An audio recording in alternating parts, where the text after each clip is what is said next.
Olá, boa noite a todos. Eu sou Cristina de Sá, atual coordenadora do Departamento de Fisioterapia Neurofuncional da Criança e do Adolescente da Abrafim. E estamos aqui hoje para mais uma live promovida aí pelo nosso departamento para falar um pouco para vocês, né? Juntamente com a professora de Almeida Pereira, da Universidade Federal do Rio de Janeiro, para um bate-papo sobre distrofia muscular de Duchenne, né? A atenção às necessidades motoras em cada fase da doença. Então, é um prazer, Jaqueline, estar aqui hoje com você, né, nesse bate-papo sobre a distrofia muscular. E essa live foi promovida, né, pelo nosso departamento em comemoração ao Dia Mundial da Distrofia Muscular, que aconteceu aí no início do mês de setembro. Jaque, boa noite, seja bem-vinda, né? Acho que vai ser muito bom aí esse nosso bate-papo. Oi, Cristina, eu agradeço imensamente o convite. Fico muito honrada de poder estar aqui participando e a gente trocando essa ideia. Realmente, 7 de setembro foi o Dia Mundial da Distrofia Muscular de Duchenne, então, e só um detalhe, eu aprendi com a minha orientadora, 7 de setembro, qual o motivo da data? Porque, na verdade, são 79 exons a proteína, então 7 do 9, e daí vem, achei muito curiosa a ideia, a criatividade. Sim, com certeza. E é um prazer poder estar aqui, enfim, a Abrafim é uma associação fantástica, e agradeço bastante o convite, e vamos para nesse nosso bate-papo. Sim, é um prazer, já. Então, acho que a gente poderia começar, né, definindo aí quantas fases, né, nós consideramos, né, é considerado aí pelos consensos em relação à distrofia muscular de Duchenne, né? Acho que é um bom início, né? Com certeza. Desde 2010, com o consenso de Bushby, então a gente tem meio que uma distribuição por fases, né? Então é meio que tentando contar essa história natural da doença, de uma forma seguindo etapas, estágios ou fases, né? E que dá mais ou menos para a gente ter em que determinada fase se encontra essa criança, esse adolescente, e o que a gente pode começar a intervir, né? Uhum. Então, você tem 5 fases, né? Então, é a pré-sintomática. Eles distribuem a fase onde o paciente ainda é deambulador, em deambulador precoce e tardio. Essa fase, então, fase 1, pré-sintomático. Fase 2, o deambulador precoce. A fase 3 é um deambulador tardio, é uma fase extremamente delicada, porque é uma fase associada a uma transição. Porque as fases a seguir, 4 e 5, ele já se encontra em cadeira de rodas. E, portanto, então, são os estágios 4 e 5 da doença. São os estágios que a gente considera mais avançados, com maior dificuldade de mobilidade, de independência, enfim, o paciente já está bem comprometido, né? Uhum. Então, eu acho que isso nos dá um pouco de ideia. Existem fases que são mais delicadas, são fases mais difíceis da gente abordar. Eu, particularmente, a fase cadeirante é uma fase difícil, mas a passagem do deambulador para o não deambulador, para mim, eu acho que é o mais difícil da gente lidar no contexto geral. Uhum. Seja a própria criança que está passando pela dificuldade do andar, e ele mesmo vai percebendo a sua piora gradativa, Uhum. seja a própria família, e é uma fase em especial que a gente tem o que a família mais foge, que é a cadeira de rodas, né? Uhum. A cadeira de rodas, ela nunca é vista como uma possibilidade de mobilidade ela é sempre vista como, perdemos. Ele Uhum. foi para a cadeira de rodas, né? Uhum. E acho também, né, Jaque, acho que é um outro ponto importante quando a gente acompanha as famílias, né? Porque a gente sabe, né, existem, claro, os casos de mutação e que não tem aí uma história familiar, mas, né, aquelas famílias que têm 2, 3, 4 filhos, né? Eu me lembro até há muitos anos atrás, meus primeiros pacientes aí com distrofia muscular de Duchenne, quando eu ainda estava na graduação e depois numa questão do aprimoramento, que eu fazia estágio, né, na Associação Brasileira de Distrofia Muscular, né, a ABDIM. Então era muito triste, né, quando a gente encontrava aquelas famílias e que tinham 3 ou 4 meninos com diagnóstico, né, de distrofia muscular de Duchenne, e aí o mais velho, né, estava na cadeira e o mais novo ainda estava na fase 1, né, que é aquela fase ainda que a gente tem alguns sinais, mas muitas vezes, né, principalmente quando a gente não tem aí uma história familiar, fica naquela, né, o que será que é, o que não é, fica uma dúvida, e muitas vezes só descobre-se posteriormente. E esse primeiro, o irmão mais novo, né, ver toda a fase que ele vai passar na vida, né, até chegar, né, na última fase aí que você colocou muito bem, né? Cris, você tem toda a razão. Essa fase pré-sintomática, né, que seria o primeiro estágio da doença, então, partindo do princípio que a gente já conhece que a distrofia muscular de Duchenne, ela é uma doença genética, né, ela é uma doença que compromete o cromossomo X, que ela vai levar a um comprometimento da proteína distrofina, que é extremamente importante para a gente manter essa integridade da fibra muscular desse sarcolema, né? A gente sabe que compromete os meninos, então isso tudo a gente já sabe, né? Então, Uhum. essa história dos pré-sintomáticos, identificar ou não, eu tenho muito receio quando vem a mãe, então você já tem aquela carreirinha, que é muito que a gente encontra, né? Uhum. Eu sou SUS, né? O FRJ, então a gente tem muito essa carreirinha de crianças. Então, quando o mais velho começa com os sinais, às vezes a mãe já tem 2 meninos, são 3 no total. Uhum. Então, quando o aconselhamento genético, ele quase cai por terra, porque, na verdade, o mais velho, quando chegou ali com 2, 3, 4 anos, ou que veio o diagnóstico com 5, ela já tem mais 2 filhos.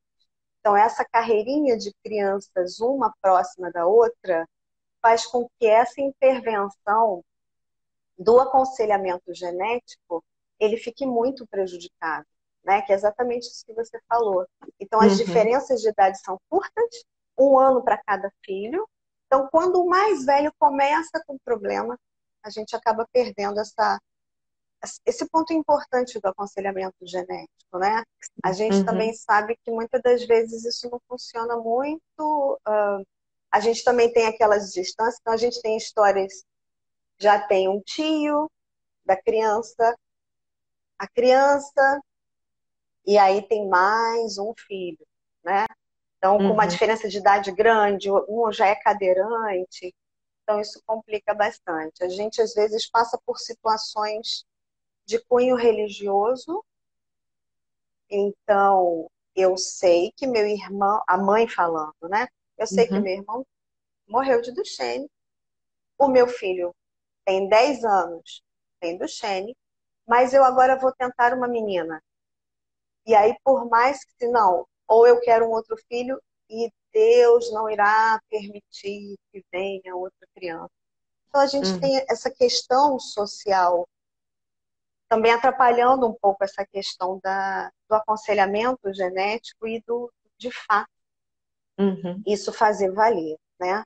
O Uhum. fato é que nessa fase inicial, a gente tem alguns sinais, né? Voltando para os Sim. pré-sintomáticos, Então, se a gente já tem caso na família, ou por algum motivo foi investigado, inicialmente nós temos as crianças já com alguns com atraso do desenvolvimento motor típico.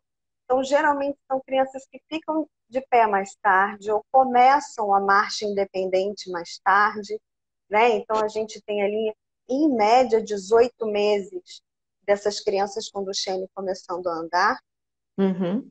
Então, nesse momento que vem um diagnóstico numa fase que ele ainda não apresenta grandes sinais e sintomas, é dar andamento a esse desenvolvimento motor típico, né? É a gente proporcionar o seguir dessa história de desenvolvimento. Então, alcançar marcha, independente, conseguir ter equilíbrio, alcançar diferentes posturas, mobilidade, enfim.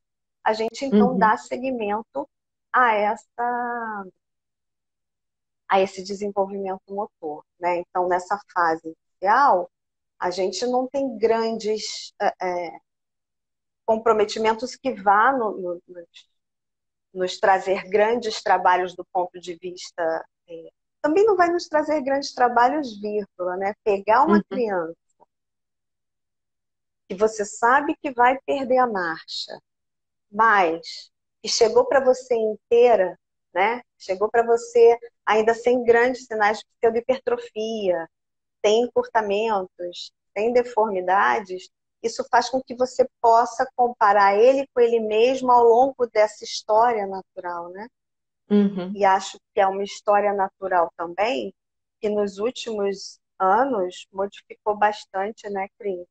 A gente sabe que o advento de ventilação não invasiva, Sim. o corticoide, né?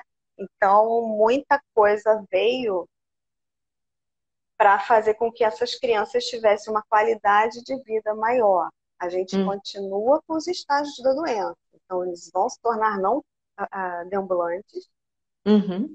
vão para a cadeira de rodas, mas você tem isso acontecendo numa idade mais tarde, né? Isso. Isso de uma Uhum. forma mais adiantada. E até que Uhum. se venham as novas medicações, né? A gente, é, a gente poder fazer alguma coisa por essas crianças. É. E Né? aproveitando, já que antes de a gente entrar, né, na fase seguinte, né, esse ponto que você falou, né, e que em vários momentos já da nossa conversa a gente já mencionou, né, e que é essa grande questão do trabalho de fato numa equipe, né? Então não é simplesmente uma equipe multidisciplinar, né? Mas uma equipe interdisciplinar que está o tempo inteiro ali em conjunto, né? Então o médico, o fisioterapeuta, o terapeuta ocupacional, o psicólogo, né? A fono, né? Em alguns casos também é muito necessária, né? O nutricionista. Então é assim.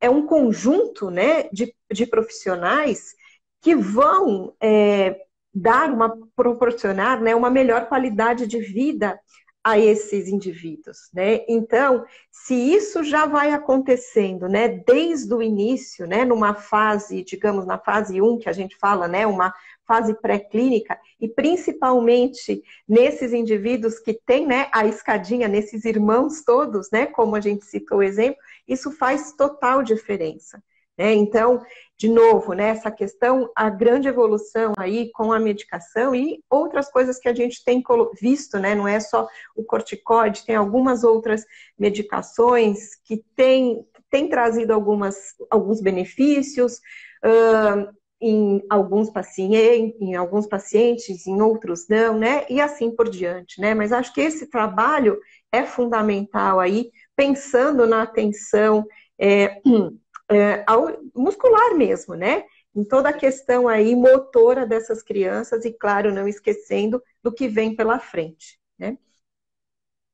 Não, é isso mesmo, Cris. A gente não pensou em ficar entrando em medicações, né? Porque senão isso já é uma Sim, outra claro, live. lógico. Sim, com Mas certeza.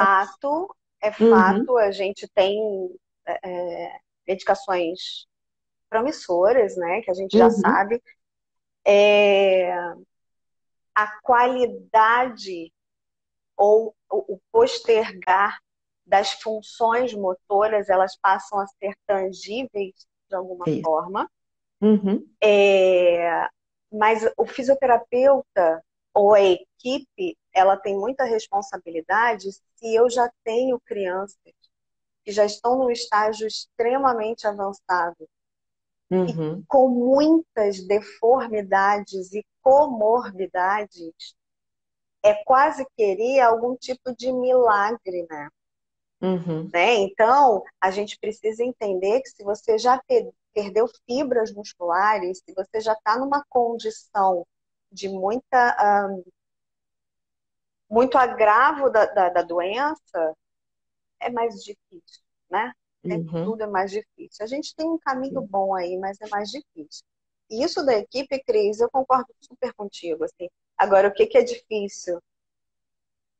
Equipes que tenham o prazer ou eu não sei se é habilidade, mas que topem atender os doentes neuromusculares, né? Isso. A É. doença ela é Uhum. rara, mas os terapeutas também são Também. raros, né? Uhum. Sim, E sim. a gente vivencia uma questão, se bem que com o advento de novas medicações, a gente tem um pessoalzinho que começou a se animar, né? É Acho que verdade. a gente está conseguindo agregar mais gente. Mas é Sim. verdade, o doente neuromuscular, ele tem imensa... ele é multifatorial, né? Então você vai ter mais tardiamente a disfagia, você tem o comprometimento ventilatório, você tem a questão todo músculo esquelético, força muscular é o principal, né, de perda, Uhum. perda da sua independência. Aí a gente começa a mexer com qualidade de vida, né? Então, e da criança e da família, e é uma condição difícil quando Uhum. a gente até conversando, quando a gente pensa em CIF, né, na classificação internacional, quando a gente trabalha em conjunto com a família, vamos Uhum. traçar os objetivos. Quando a gente fala em relação à paralisia cerebral, a gente sabe que a criança, o que os pais querem é chegar na marcha. Uhum. Eu quero que meu filho ande. Aqui a gente já tem aquele processo um pouquinho diferente. Estão numa Sim. fase pré-sintomática. Eu sei que alguns desenvolvem, mas vão andar, né? Uhum. Eles vão andar, eles vão desenvolver a marcha. O problema passa a ser, eu não quero que meu filho vá para a cadeira de rodas, né? Esse É. passa a ser a discussão primária das famílias, é o que eles querem e é difícil a gente administrar, então volta de novo a equipe, psicóloga, Uhum. todo mundo em conjunto, médicos falando a mesma linguagem, as mesmas orientações, né? Isso é muito importante mesmo. Uhum. Enfim, vamos para a É. E fase aí, 2. vamos para a fase 2. Quer falar alguma coisa, Cris? Desculpa. Não, não, não, era isso mesmo. Eu Posso? ia falar, vamos para a fase 2, claro. Bom, a fase 2 é uma fase, então na fase pré-sintomática, ela pega ali de 0 a mais ou menos 2, 3 aninhos, né? Uhum. E na fase né, do deambulador precoce, começam então as questões. Geralmente essas crianças chegam nessa fase para a gente, é uma fase onde eles começam a ter dificuldade, principalmente naquela fase ali de 4, 5 anos, que começam, ou vai para creche, ou vai para escolinha, e eles se Uhum. misturam com seus pares. Então tá todo mundo com a mesma idade, todo mundo, né, no mesmo ambiente, e aí então começa essa questão do aí. Mas todo mundo correu na hora da brincadeira, fulaninho não. Então uma coisa que também é interessante é prestem atenção em mãe, preste atenção na professora da escola, porque elas são as pessoas que vão perceber que tem alguma coisa diferente. Então, quando que eles vão começar? Correu, não correu? Nossa, como o fulaninho está caindo toda hora. Ué, Uhum. todo mundo subiu a escada rapidinho, fulaninho tá subindo mais devagar, ou precisa se segurar mais. Então, essa fase pré-sintomática, ele na hora que vai levantar do chão, ele apresenta o nosso tão falado sinal de Gauss, né? Sempre que fazem o link direto de distrofia muscular de Duchenne com sinal de Gauss. Então, esse levantar miopático, que no início ele não vai diretamente aparecer de uma forma completa, né? Ele está Uhum. deitadinho de barriga para cima, na hora que ele vai passar para de pé, vira de bruço, se escala pelas pernas, levanta.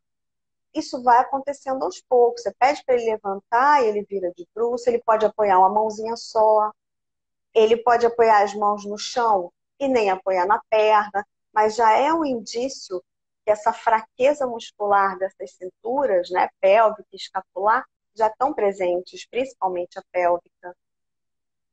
Eu costumo dizer que o sinal de Gauss ele não é diretamente patognomônico do Duchenne em especial, ele é direcionado às doenças que cursam com fraqueza muscular dessa musculatura proximal, né? Se a gente Uhum. pegar uma atrofia muscular espinhal tipo 3 dos que andam, eles vão levantar bem parecido, né? Com o mesmo sinal de fraqueza. E aí, essa questão do subir e descer a escada, do agachar, e aí vai ficando tudo mais claro. E aí, geralmente, é o momento que eles chegam para a gente. Essa fase 2 é uma fase onde a gente precisa ficar muito atento aos encurtamentos, né? O aparecimento desses encurtamentos, dessas futuras deformidades. Uhum. Então, eu acho que é entender que eles vão precisar lançar mão de ficar na ponta dos pés para andar, né? Então, pseudohipertrofia, substituição dessa massa muscular contrátil por uma não contrátil, gordurosa ou fibrosa, essa hiperlordose que os projeta anteriormente, essa necessidade de buscar o seu Uhum. equilíbrio, e aí os ombros para trás, hiperlordose e a ponta dos pés. Só que quando ele parar, né, ele não estiver andando, que você tenha esse calcanhar apoiado no chão, né? Então, por isso acaba tendo essa indicação da órtese da AFO, do uso Uhum. noturno, para tentar controlar. Então, se você vem acompanhando essa criança, ela está perdendo, você vai lá com um bom e velho goniômetro, ele vai perdendo essa amplitude, então a gente começar a prescrever e indicar essa órtese para uso noturno, né? Uhum. É outro problema. Quando a gente tem ah, essa questão da utilização dessa órtese à noite, é outra briga, né? Então, o consenso diz que a gente precisa colocar o ideal todo dia, pelo menos 5 vezes na semana. E aí você tem a dificuldade da própria criança, da família. Eu acho que isso é uma coisa que precisa ser bem observada. É desgastante você ter toda uma demanda. Eu acho que a gente passou um pouquinho. Você está longe, né, Cris? Mas assim, num país um pouquinho melhor em termos da pandemia, né? Portugal teve Uhum. uma história legal, mas dar conta de casa, de filho, e mais todas as tarefas do dia a dia, então, da criança, né? Então tem que Uhum. alongar, tem que abortar a órtese, então isso acaba sendo bastante, de certa forma, complicado, né? Para a Uhum. família em si, mas a gente não tem muito jeito. O que eu acho importante nessa fase 2, nessa fase que ele é um deambulador precoce, ou seja, ele consegue deambular, fazer as atividades, mas ele apresenta já os sinais de dificuldade. Eu acho que é muito importante essa coisa da gente começar a prestar atenção nos desvios de postura, nas Uhum. assimetrias. mas ele só gosta de assistir televisão dessa forma. Se você reparar, é fletindo todos os membros inferiores, fletindo os membros inferiores e Uhum. aproximando os pés do corpo, né? E aí você começa com aquele padrão de flexão e abdução, rotação externa, e eles ficam muito tempo. O Uhum. advento de tablets celulares, enfim, também muito tempo numa mesma posição, muito tempo recostados com muita assimetria de coluna.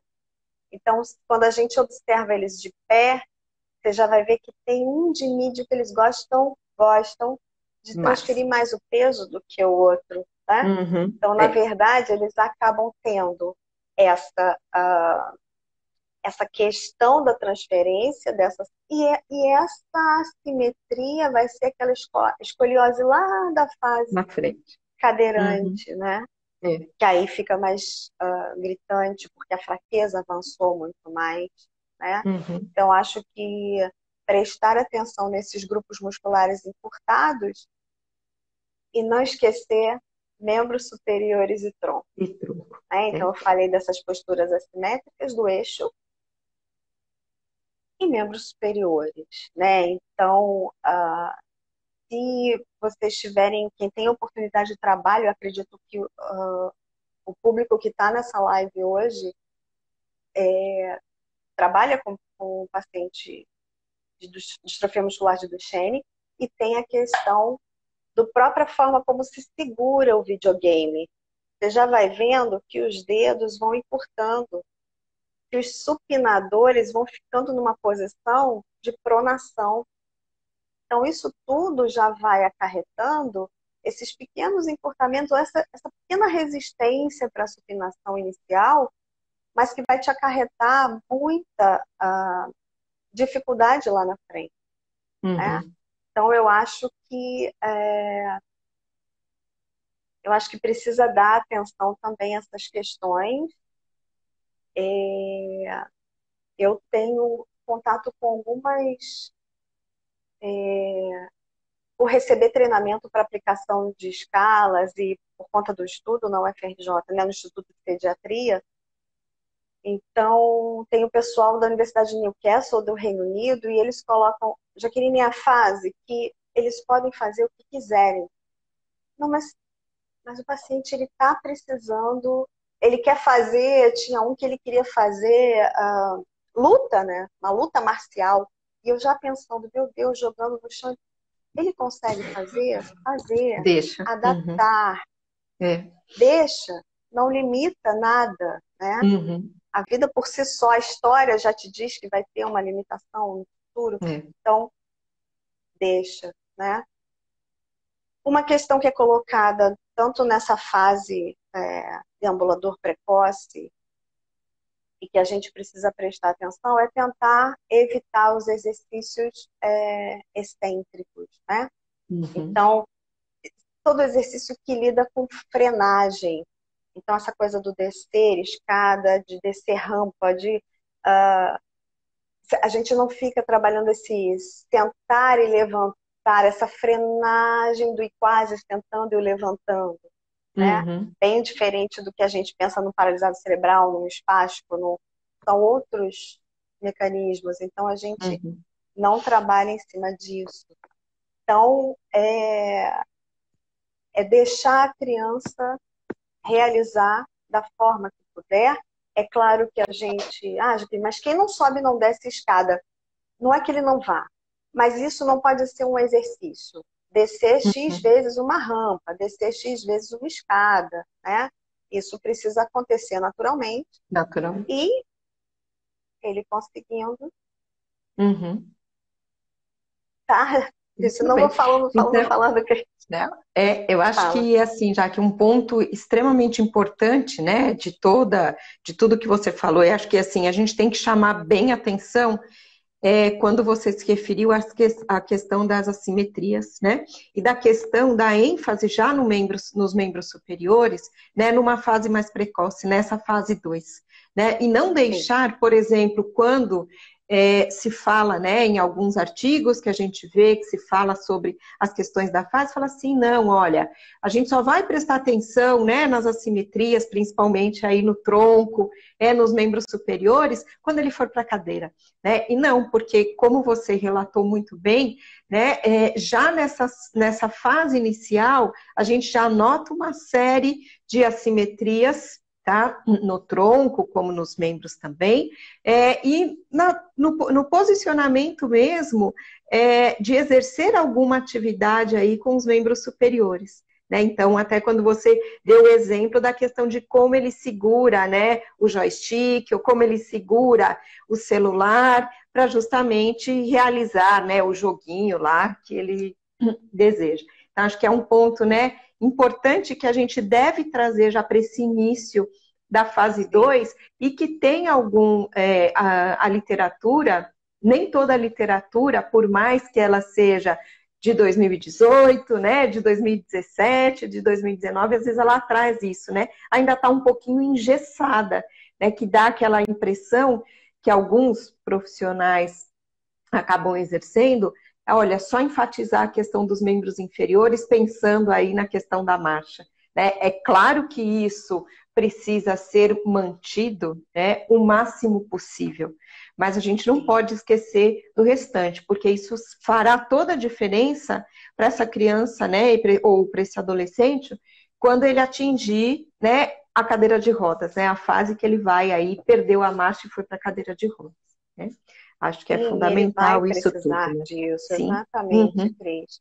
E eu acho que é isso, então é uma fase que o que ele quiser experimentar, seja no esporte, é isso. Se não pode Uhum. ser de uma forma, que seja de alguma forma adaptada, mas que ele Uhum. realize. Então, acho que é sempre incentivar a terapia aquática também muito bem-vinda, né? Muito bem Uhum. colocada. E é isso, não esquecer do membro superior. Eu acho que fica uma questão muito. Quando ele for para a cadeira de rodas, É. aqui você perde, né? Eu sei que Uhum. é muita coisa para se fazer, mas né? Uhum. Infelizmente é. Então, É. é um paciente complexo, né? É um Uhum. paciente bem complexo. É. E aí, Acho que podemos Cris? ir para a fase 3, né? Vamos? Estamos Vamos? direitinho no horário. Estamos direitinho. Bom, então nessa fase 3, como eu falei para vocês, para mim é a fase mais delicada, é uma fase de transição, é uma fase. A gente optou em não relacionar diretamente as questões de escalas motoras, né? Uhum. Mas a Isso. gente sabe que o paciente, enquanto ele anda, a gente usa, o que tem sido mais utilizado é a North Star. Ela vem Uhum. toda de uma questão dos próprios ensaios clínicos estão usando essa escala, mas você tem a medida da função motora, que é a MFM, que também Uhum. é muito legal. Mas tem uma coisa, porque uma coisa é você estar direcionado à pesquisa clínica, a outra coisa é você estar no dia a dia com o seu paciente, você tem todos os pacientes para atenderem e mais uma questão de conseguir trabalhar, como é que se diz? Eu fui ler ali a pergunta, eu acabei me perdendo. Ó, Daia, não vou mais olhar a pergunta. Então, exercícios de limite submáximo seriam indicados? Seriam indicados. Exercícios leves, sim, seriam indicados. Deixa eu voltar aqui o raciocínio. Então, toda vez que você tem uma fase difícil, é uma fase que ele vai se tornar cadeirante, mas para quem está na parte clínica, testes cronometrados. Os testes cronometrados, eles ajudam demais a você ter... Então, o teste cronometrado, ele é simples, ele é preditivo, e você tem mais ou menos uma noção do quanto o teu paciente ele está piorando. Então, você tem a mesma tarefa que está sendo executada num tempo cada vez maior. Uhum. Então, levantar do chão a partir de supino, ou subir 4 degraus e descer 4 degraus, né? Então, basicamente, então, correr 10 metros. Você ainda tem o teste de caminhada de 6 minutos, mas aí já é uma outra dimensão. Você precisa de 25 metros livres. Então, não é factível para todo mundo. Mas os testes cronometrados, levantar do chão, subir 4 degraus, descer 4 degraus, dar uma corridinha de 10 metros e você cronometrar, isso te ajuda a trazer trazer a realidade de como o teu paciente está na mesma tarefa, precisando executar num tempo muito maior, né? Então, isso já está escrito em artigo. Então, a gente tem um artigo da Aline Chacon Pereira, que traz essa questão do teste cronometrado e traz, inclusive, com parâmetros de normalidade. Então, crianças normais de X idade normalmente têm um parâmetro de correr ou de levantar em X segundos. Então, isso ajuda bastante. Então, uma criança que vai levantar no chão, na fase 3 de transição, que ele leva 30 segundos ou mais para levantar do chão, ele já está numa dificuldade absurda. Então, é só a gente pensar E1, E2, E3, imagina até E30, e ele está apenas tentando levantar do chão. Então, isso traz Primeiro que a gente que passa por isso, a gente sabe que é angustiante, a criança está tentando levantar e não consegue.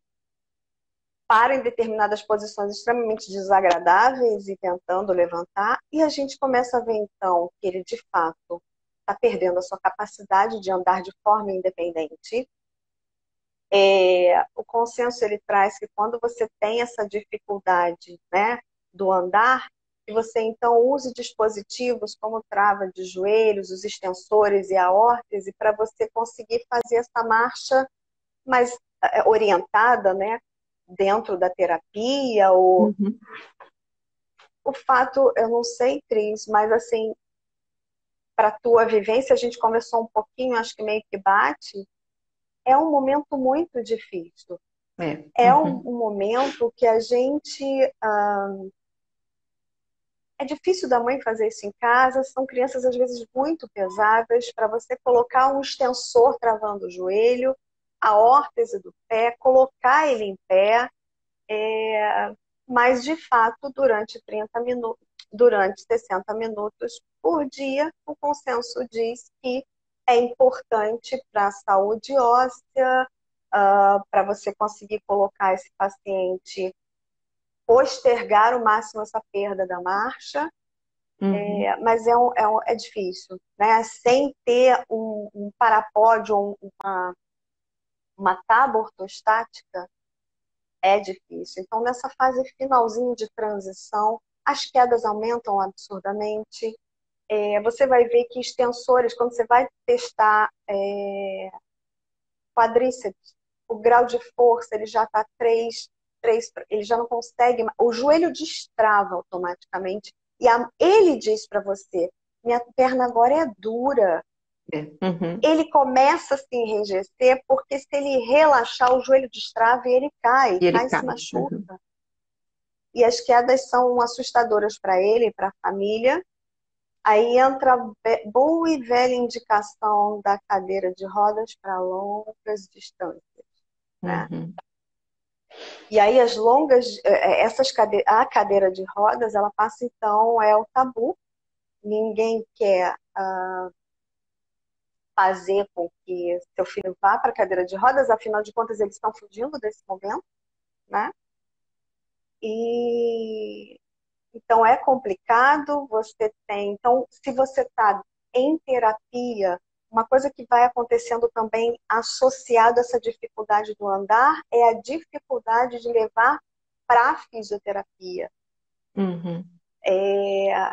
Pelo menos no Rio de Janeiro, os locais que aceitem também, que tenham vaga, aceitem não é bem caso, mas que tenham vaga para conseguir comportar e receber essas crianças. Uma coisa que me ajudou bastante, até nesse momento de pandemia, é tirar foto do próprio celular do pai e da mãe, tirar foto ou filmar o pai e a mãe fazendo a intervenção no seu próprio filho. Então, isso Uhum. já era uma coisa que eu tinha como rotina, melhor do que aquele nosso palitinho, Cris. Sim, Faz um sim. bonequinho, levanta a É. perninha. E aí você não tem conflito de interesse pelo aparelho da família, tirando a foto da criança com o próprio cuidador, enfim. E isso fica uma forma fácil deles verem, eu botei a mão aqui, tem dificuldade ali, a gente poder trabalhar essas orientações, enfim. Uhum. Então, eu acho que é uma fase difícil, não é fácil. Se a gente está dentro em terapia, a gente pode ter alguns recursos. Então, a gente pode colocar esse paciente com suporte parcial de peso, mas a gente pode um monte de coisa. A questão é Uhum. quantas vezes ele vai a Para essa terapia. terapia. Né? Geralmente, 1, 2 vezes na semana. Estou falando de grandes tempos. Eu não Sim. estou Uhum. tomando como referência o particular, né? Uhum. O particular, você pode até colocar intervenções diárias, né? Aí depende de cada um. Mas o problema é sempre em cima daqueles que são menos favorecidos ao acesso à fisioterapia, né? As Uhum. terapias, a equipe como um É. todo. Então, isso é Uhum. bem complicado. Então, não sei, a fase 3, deixa eu ver o que mais a gente tem. Começa a ficar mais difícil. As assimetrias de tronco, elas ficam mais evidentes, porque a Uhum. dificuldade de andar gera mais componentes compensatórios, então de gingado, de preferência de parar sobre uma perna mais do que a outra, o esforço para a deambulação muito grande. A gente tem sempre a preocupação da questão da fadiga. Então, o cansaço é sempre o que a gente almeja, não. Então, às vezes, as alunas, mas professora, só 3 repetições. É. É o que Desse é são possível. 3. Uhum. É. Mais do que isso, ele faz. Se você fadigar ele agora, ele não faz nem o Mais restante nada. do que a gente tem É. proposto, né? Uhum. Então, É. vamos tentar trabalhar em cima de. Então, se foi mais membro inferior, membro superior, depois a gente volta, vamos alternando. Talvez maior variedade e não tanta quantidade de repetição, né? Uhum. Claro, É. dentro do que eles conseguem realizar. Não Uhum. sei se faltou mais alguma coisa, Cris, que Não, me ajuda nessa contemplou. fase 3. Não, Que contemplou tudo já foi, aqui. né? Aham, sim. É. Eu acho que É claro podemos que a gente ir não tem o adiante. É. objetivo de dar passo a passo. Isso a gente tem muito, muito consenso, muita coisa. Sim. A gente está Uhum. mais em torno do que é preocupante em cada fase, né? O Isso, que não está no exatamente. consenso, que está na vida real. A Uhum. vida É. real aqui é que faz a diferença para a gente. Uhum. É isso E mesmo. aí, bom, fase 3, ele está numa fase de transição com muita dificuldade, ele vai então seguindo para as fases 4 e 5, que são as fases que ele é cadeirante, né? Então, geralmente essas crianças perdem essa marcha em torno de 10, 11 anos, né? 9 a 11 anos, mais ou menos. E aí, então, ele vai para a cadeira de rodas. Então, ir para a cadeira de rodas, e é muito curioso como o momento em que se dá atenção aos membros superiores é na cadeira de rodas, mas ele vai passar com o advento de postergar essa sobrevida com medicações, com ventilação não invasiva, revolucionária para essas crianças, extremamente Uhum. importante. Eu valorizo, infelizmente não me foi dada essa aptidão, mas fantástico, né? Fez Uhum. com que esses pacientes, agora a gente tenha relatos de pacientes com 40 e tantos anos. Então, se a gente pensar perdendo a marcha ali com 9, 10 anos, 11, ele tem muito mais tempo de cadeirante, dependendo de membros superiores, Isso. do que, teoricamente, de deambulante, Uhum. né? É. Então, Uhum. o que a gente pode oferecer nesse momento? Aí a gente cai de novo nessa questão de entrar numa fase de adaptações. Então, você tem adaptações fantásticas. Então, vamos lá. Nosso paciente ele foi para a cadeira de rodas, ele saiu de uma condição de dificuldade da marcha, ele agora é cadeirante. Os encurtamentos de membros inferiores, eles avançam absurdamente porque o período de permanência na cadeira de rodas é longo demais, por Uhum. motivos óbvios, né? A cadeira de rodas passou a substituir e permite mobilidade. Então, você pode até com uma cadeira de alumínio leve, com que ele inicialmente toque essa cadeira, um material bem leve, e ele consiga, então, até que em torno de 12 anos você já tem a possibilidade da cadeira com joystick, com a cadeira motorizada, né? Motorizado. Uhum. Sim. E, e aí começa a questão da adaptação, independência, alimentação, vestuário, troca de roupa, higiene. Então, é difícil. A gente até estava falando com a Cris, tanto na tese de doutorado, como a Cris já publicou essa questão do membro superior, e o que a gente vê é que as crianças elas apresentam essa dificuldade ainda quando anda, né? Essa É. dificuldade, às vezes, de motricidade manual, de habilidade manual para determinados testes, enfim.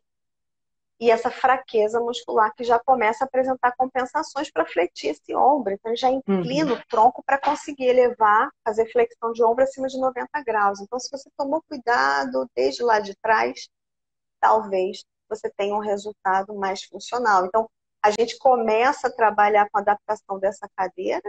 Então, cadeira de roda, a mesinha da cadeira de rodas pode ser mais alta, ele apoia o cotovelo e mais próximo da boca.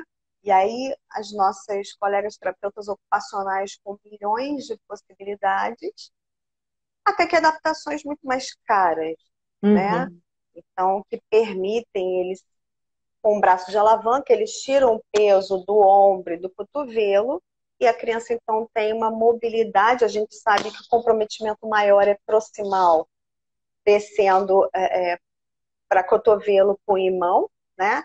Então, ele tem uma evolução, mas não exatamente assim. Alguns já apresentam dificuldades nesses 3 níveis. E a gente começa, então, a ter a necessidade de adaptar esse paciente para esse futuro, para essa vida dependente dessa cadeira de rodas. O consenso ainda coloca a gente colocar esse paciente de pé, mesmo que ele seja cadeirante, na tentativa de manter esse comprimento de músculo, né, principalmente desses flexores de joelho, Uhum. e essa arco para posicionamento de tibiotársica. O esporte na cadeira de rodas, ele vem muito forte, dando muita satisfação a essas crianças, né? Essa tentativa também não é possível para todo mundo, Uhum. mas acho que é possível para quem se dispõe poder participar e ter algum tipo de atividade, né? Algum tipo de participação. Uma coisa Uhum. que eu vejo também, uma vez indo para a cadeira de rodas, são minhas crianças do SUS com dificuldade de acessibilidade à escola. É. Então, já na fase deambulante, a gente já vê que algumas escolas não são bem adaptadas, né? Para receber essas crianças. E aí eu estava falando com a Cris, mas a escola vai me dizer, mas nós temos rampas. É. E tá E acha certo, que é e só a solução, Jaqueline, né? É uma das fique soluções, né? Mas e quieta. as outras? Exatamente. Então, assim, aí ele ainda anda, mesmo que com dificuldade, vai chegar exausto na sala de aula para subir a rampa, Mas não vai querer sentar na cadeira de rodas, porque a rampa ela é muito útil para a cadeira de rodas, mas para quem deambula, ou uma cardiopatia grave, né? Uhum. Coisa que mais tarde eles ainda irão desenvolver essa cardiopatia também, né? Um paciente multissistêmico, bem difícil da gente administrar, mas então, com relação à cadeira de rodas, acho que essas questões, a gente continuar mantendo esse paciente atividade para membro superior. É Uhum. claro que a fadigabilidade ela acontece, então, mesmo cuidados de não grandes repetições, para a gente conseguir dar conta desses pacientes, né? Uhum. Não sei se Cris tem mais alguma coisa. Não, eu acho que a gente pode ir finalizando já aqui, né? Pensando assim, vamos fazer um fechamento em termos das fases, os pontos importantes, né? Os mais importantes aí para a gente fechar.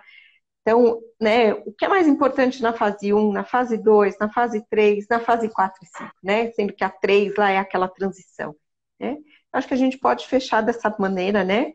Então, o que é primordial na fase 1, né? Sim. A fase 1, como eu falei para vocês, como eu disse anteriormente, é uma fase difícil de você conseguir ter acesso a essa criança de cara na reabilitação. Ela vai vir Uhum. porque provavelmente tem outro histórico. A fase Tem, 2 é o que a gente encontra mais. Mas se chegou na fase 1, ótimo. São crianças que elas vão poder se beneficiar desse trabalho de incentivar o desenvolvimento motor típico, né? Dependendo da fase com que ela se apresenta, maior dificuldade de andar, maior dificuldade de equilíbrio, maior dificuldade de mudanças de postura, né? Então é a Uhum. fase em que a gente vai estar atento e muita liberdade para brincadeira. Brincar o tempo inteiro, né? Aliás, criança sem motivação, a gente sabe disso como Uhum. fisioterapeuta pediátrico que não existe, né? Então ele precisa ter o desejo de brincar é a melhor forma. Uhum. Exatamente. Na fase 2, que é onde a gente pega com maior, acredito que os pontos principais sejam sempre incentivar que essa criança se movimente e incentivar a movimentação do que ela quiser ousar e brincar. Em terapia, a gente ter o cuidado de não levar a fadiga e fazer exercícios que a gente consiga manter essas articulações móveis, mobilizadas, mobilizar de forma independente, o máximo Uhum. ativo possível, principalmente aqueles grupos musculares que a gente sabe que enfraquecem primeiro e que a gente sabe que encurta também de forma mais Exato. rápida. Uhum. Conhecer essas doenças progressivas de uma forma, essa história natural, permite a gente saber o final dela. Então, isso Uhum. também permite, isso está no consenso, que a gente seja proativo. Eu não vou Exato. esperar. Eu Uhum. sei que, mas espera aí, Jaqueline, ele tem supinação completa. Mas é para ter Sim. e é para E é para continuar. manter o máximo Então, possível. É. então, é isso que a gente precisa prestar atenção. Eu acho que se não se conseguir fazer nada, que a gente consiga, pelo menos, fazer essa intervenção em cima dessas repercussões musculoesqueléticas, né? Uhum. E Sim. incentivar a criança. A gente tem a questão também dos exercícios aeróbicos, Excêntricos né? para. Então, Uhum. o cicloergômetro, a natação, enfim, que a gente conseguir permitir que essa criança faça. Numa fase de transição, para mim é conseguir trabalhar ao máximo essa família para que a gente consiga acolher. Eu acho que a fase 3, naquela fase em que a família falou, caramba, eu vou perder, Uhum. a gente segura, não, peraí, calma. Então, do ponto de vista fisioterapêutico, cinesioterapêutico, vou alongar, vou tudo isso. Mas ele está fragilizado, ele está caindo. Ele está É. caindo à toa, ele estava só escovando o dente. Como assim ele caiu, né? Se está parado? Então é um Uhum. momento mais frágil. Então, eu acho que é um momento em que a gente tem que ter o acolhimento e com essa família. Quando ele entra nessa fase 4 e 5, essa fase cadeirante, eu sinto que a família dá um tipo, perdi. Eu percebo que alguns passam a ter um investimento menor, Uhum. mas o terapeuta não pode deixar, porque ele ainda tem muita coisa, né, para acontecer. Muitos não querem mais para a escola, não querem mais estudar e passa. Além da gente saber que tem a questão psicognitiva, né? Então a gente tem uma questão de aprendizado propriamente dito, numa porcentagem mais ou menos 30% dessas crianças, então a gente sabe disso também. Então eu acho que é a gente ter esse cuidado e adaptar, fazer com que ele seja o mais funcional possível dentro daquilo que ele apresenta. E aí, junto com a família, nesse momento que não tem mais a marcha, eu acho que ela consegue ver melhor. Será que ele consegue se alimentar? Poxa, se ele conseguir escovar o dente, poxa, aí as coisas começam a ter um objetivo talvez mais claro para a família, que a gente pode, enfim, oferecer. Eu acho que basicamente isso, a fase 5 ela é difícil, a gente sabe que os pacientes acabam mexendo só os dedinhos, né? É uma fase onde a questão ventilatória ela é primordial, bem né? primordial, é um momento que a família, se a perna encurtou, se ok, vai, meu filho está respirando, eu preciso, preciso mantê-lo bem. Acho que é isso, né? Acho que praticamente é isso. Então tá bom. Já que tem mais coisas, se a gente tem mais tempo, mas é isso. Quem sabe nós estamos chegando no nosso futuro, limite. No futuro a gente... E tem uma questão de cuidados paliativos que ninguém pode esquecer. Difícil, mas é real, né? Real. Então, gente, na hora de me despedir, Cris? Na hora de nos despedirmos. Gente, eu queria agradecer. Vi que tem muitos amigos queridos, amigos que eu não vejo há muito tempo, professores da universidade. Então, assim, estou muito feliz de estar com esse papo aqui gostoso com a Cris. Adorei te conhecer, Cris. Só vejo aquele nomezinho no finalzinho do artigo. Falei, quem é essa Cristina Sá? Adorei te conhecer. Foi muito Acho que a bom, gente tem aí uma história de troca pela frente. É verdade. Muito gostoso. E é isso, eu só tenho a agradecer a Abrafim por essa oportunidade e a gente falar de um assunto que, enfim, que é a minha vida, é a minha paixão. Então, tá bom, já que foi um prazer, foi muito bom, né? Eu agradeço aí também a participação de todos e a Abrafim, né, por poder, né, que nos proporciona todos essas realizações, né? Foi sensacional. Sim. Muito obrigada, tá bom? Eu que agradeço, Cris. Tá bom, gente, acho que é isso e vamos para uma próxima, né? Boa noite a todos aí e até breve, tá? Então, finalizamos então, Jaque. Tudo de bom. Tchau, gente. Tchau, gente. Obrigada. Tchau, tchau. Tchau, tchau.